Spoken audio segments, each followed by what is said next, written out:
The census is something that I think we all take for granted. I would say that there's probably no single social justice issue that doesn't need an accurate census or rely on census data because so many sociological studies or statistics that we rely on in our organizing come ultimately from the census.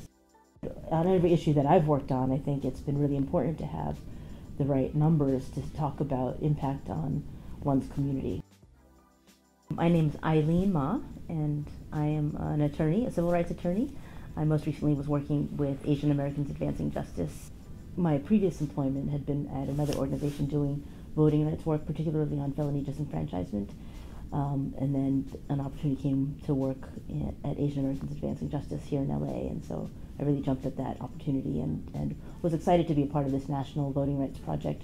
And for the most part, the issues that we were looking at were language access issues and then vote dilution issues, right? So language access meaning people who need to vote, and then vote dilution meaning cases where maybe lines are drawn or election systems are such that smaller minority communities may have a hard time actually ever voting the candidate of their choice. We're coming up on a census. Those numbers will determine both reapportionment and redistricting, right? So that is, there will be some assessment of how many congressional representatives should be allotted to each state and to each jurisdiction. Then lines will be drawn to determine sort of how people should be voting, right? Which precincts or jurisdictions they should be voting from.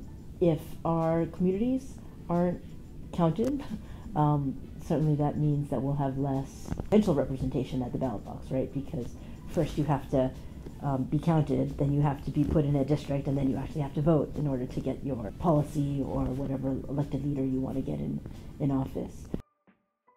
Having worked a lot in the Asian Pacific Islander, lesbian, gay, bisexual, transgender communities, not being counted and not having our numbers disaggregated is a real challenge. In order to advocate for particular communities, oftentimes you need to be able to show that your numbers are large enough such that people should care, and that there's a particular impact on these communities. And so if you don't have census numbers to then even break down into particular groups, it's really challenging to sort of make the case, because ultimately people do want to hear the numbers and the percentages and the data. So concretely, I hope for the census that